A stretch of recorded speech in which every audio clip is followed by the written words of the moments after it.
O Homem-Formiga é uma experiência diferente dos últimos filmes da Marvel que a gente vem assistindo, e eu acho que a gente vai ter que começar a reaprender a assistir filmes da Marvel dessa maneira. Porque a gente já tá há muito tempo assistindo filmes com heróis que a gente já conhece. Então o Capitão América foi estabelecido há, sei lá, 5 anos atrás. O Thor há 6, o Homem de Ferro há 7, sei lá. Então esses caras já estão no universo, né? Ou eles são introduzidos com outros heróis, como foi o Visão e a Feiticeira Escarlate no último Vingadores, né? Então esse filme estabelece esse novo herói.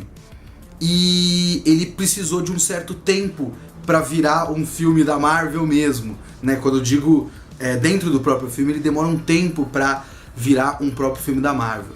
Então, esse filme tem duas questões. Como ele se sustenta como filme solo, e 2, como ele se conecta com o resto do universo, certo? Vamos primeiro falar dessa questão da conexão com o resto do universo, que acaba sendo muito importante para como o filme foi feito, né? Porque eu acho que vocês já devem ter visto todas as notícias por aí, mas esse filme era para ser um filme do Edgar Wright. O Edgar Wright é um diretor de comédia muito bom. Eu gosto muito do cara. É o cara do filme do Scott Pilgrim, por exemplo, do Todo Mundo Quase Morto, eu acho que é o nome brasileiro. Mas o meu preferido é o Chumbo Grosso, Hot Fuzz, que é uma paródia de filme de ação sensacional. Então quando você vê Edgar Wright com um filme de herói da Marvel, porra, o que ele pode fazer? Ainda mais com o Homem-Formiga, né, que tem tantas possibilidades até pra piada e tudo mais. Como esse cara vai fazer pra esse filme ficar bom? Porque o Edgar Wright é muito criativo e tem muita coisa que dá pra fazer. Mas ele queria que fosse um filme isolado. O processo do filme, de desenvolvimento do filme, tava há muito tempo aí. E durante muito tempo ele queria que fosse um filme mais isolado, pelo que eu sei, pelo que eu apurei, pelo que meus amigos me contaram. Abraço, Pedro. Era pra ser um filme isolado e ele não queria muita conexão, e aí quicaram ele da coisa, porque o filme da Marvel precisa ser conectado com o resto dos filmes da Marvel, né? E isso tá virando uma cultura complicada de lidar, porque às vezes me dá um pouco a sensação que as pessoas vão assistir um filme da Marvel e vão começar a fazer isso com filmes da DC quando engrenar o projeto da DC, só pra checar onde esse filme se encaixa. Não só pra isso que a pessoa quer que seja um filme bom, beleza. Mas boa parte do negócio é checar onde o filme se encaixa. Então você tem as listas de referências, as explicações da cena pós-créditos e tudo mais. E às vezes o filme só tem que ser um filme, sabe? Então, esse filme tem umas ligações sim com o universo, muito pouco relevantes até, tirando a cena de pós-créditos, talvez. Ele inclusive arranja uma boa desculpa, digamos, para que o Homem-Formiga ou o Hank Pym não tenham sido citados até agora, porque o cara fez parte da SHIELD, mas ele se isolou, porque ele não queria a conexão com a SHIELD. Então se ele não queria a conexão com a SHIELD, ele tá separado de todos os eventos que a gente viu até agora, então beleza, ele realmente não tava lá. Então é uma boa desculpinha, né? Mas eu não acho que esse filme tenha que ser avaliado pelo quanto ele é relevante. Eu nem sei como o Homem-Formiga vai ser incluído no resto dos filmes. Eu acho uma coisa esquisita, realmente. Ainda por enquanto, a maneira como ele encontrou o Falcão, tem no trailer, não é spoiler. A maneira como ele encontrou o Falcão foi muito legal, muito divertido, muito engraçado, né? Na base foi a única cena de luta mesmo, porque o resto é mais ação, né? Mas a cena de luta individual é aqui. Bom, tem um monte de luta com jaqueta amarela. Mas enfim, aquela cena é muito legal. Mas tirando isso, muito pouco relevante. Então eu não tô nem aí pra como esse filme se encaixa pro resto do negócio. Alguma hora eles vão arranjar, foda-se. Mas ele tem a si próprio como filme solo. E eu acho que é isso que a gente tem que pensar. E como filme solo, fazia muito tempo, como eu falei no começo, que um filme da Marvel não tinha que se explicar. Porque a gente teve o Guardiões da Galáxia. Mas o Guardiões da Galáxia tem um trunfo, que é, eles são aliens.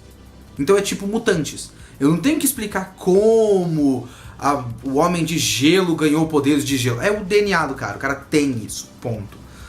Guardiões da Galáxia também é assim, ele é um alien, ele é forte, já expliquei. Ponto. Eu não tenho que explicar por que o Rocket Raccoon fala. Ele é um alien.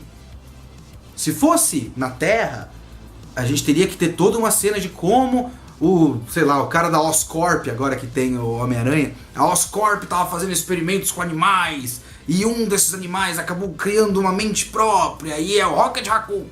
Não precisa, né? O Guardiões da Galáxia só, bum, os caras já estão lá e eles se juntam.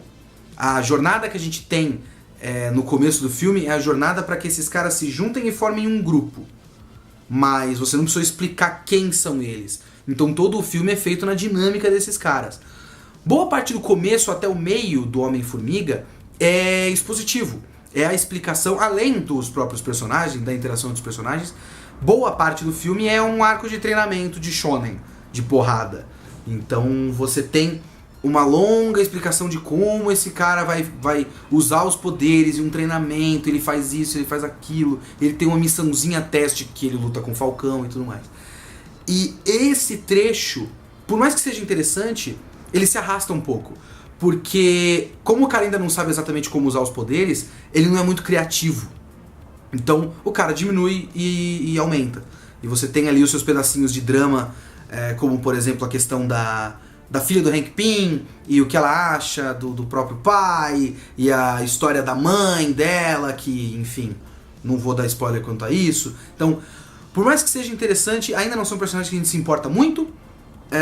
Não é mal feito, mas meio que foda-se. Pra mim, por exemplo, meio que foda-se. Até o próprio Scott Lang, que é o Homem-Formiga desse filme, que é o Paul Rudd. O Paul Rudd é um ator de comédia muito bom, e ele entrega o que dão pra ele. E ele é engraçado, e beleza. Mas, como personagem, ainda é muito pouco pra mim. Mas funcionou perfeitamente. O problema não era ele, o problema é esse período de exposição. Mas quando de fato chega a missão, o filme fica mais interessante, porque depois desse arco de treinamento a gente entende que o filme vira um heist movie, né, um filme de assalto, como por exemplo 11 Homens e um Segredo, ou um dos meus preferidos que é o Castelo de Cagliostro do Lupin, que eu acho foda. Então essa dinâmica de qual é o plano, como a gente entra, o que a gente faz, várias peças e tudo mais, quando isso começa a se movimentar, o filme fica muito interessante. Fica muito mesmo. A Marvel faz isso, né? A Marvel cria filmes de gênero e coloca os heróis lá. Então você tem o filme de espionagem do Capitão América, o filme de guerra do Capitão América, o filme de space opera do Guardiões da Galáxia. Então esse aqui é um filme de assalto. Quando começa o assalto, já é muito legal. Mas quando começa o assalto, o cara já tá com os poderes dele, né? Já tá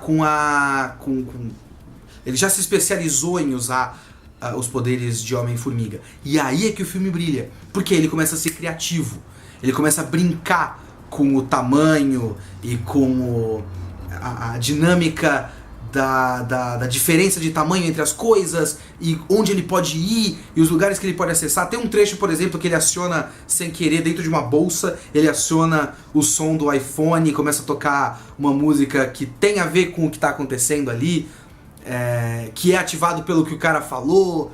Ou então quando ele dá uma raquetada no cara, é sensacional. Ou quando ele começa a fazer objetos pequenos crescerem, porque dá pra fazer o contrário, né? E aí tem piadas sensacionais com isso. E aí é que o filme fica bem legal. E eu acho que um dos momentos mais criativos é um momento que eu não posso dar spoiler, mas é um momento transcendental, que eu esperava que tivesse conexão com outras coisas, porque aí sim seria uma conexão legal de um momento catártico, que eles não fizeram, mas tudo bem, isso não é um demérito do filme, a conexão com outro filme que nem existe ainda, né? Então eu não vou falar muito, acho que vocês devem ter suposto o que eu falei com informações que vocês devem ter mais do que eu da Marvel. Enfim, o trecho final do filme é muito legal. É muito legal, é mais criativo, é mais dinâmico, ele brinca mais com as coisas, e tem muito do Edgar Wright, das sobras, digamos assim, do que o Edgar Wright já tinha feito, né? Então, pelo final, esse filme vale muito a pena, sim. Não acho que ele vale a pena porque ele se conecta com a Marvel, whatever, ou porque é um filme de herói. É um filme de assalto com um cara minúsculo. E isso é muito legal. É bem legal mesmo. Então você passe pelo trechinho chato, chegue nessa parte. Menção honrosa, obviamente, ao melhor personagem do filme, que esse sim eu espero que tenha toda uma série spin-off pra ele, que é o Luiz. O Luiz é sensacional. O Luiz é foda.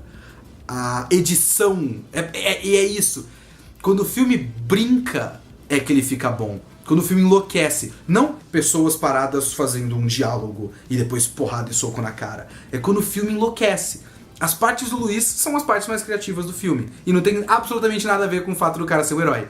Então, esse é um filme muito legal, recomendo muito, assistam. É lógico que vocês vão assistir a porra do Homem-Formiga, porque, né, todo mundo precisa saber como o Homem-Formiga vai se encaixar no próximo filme do Vingadores. Mas não assistam por causa disso. Assistam porque é um filme criativo. Então, até.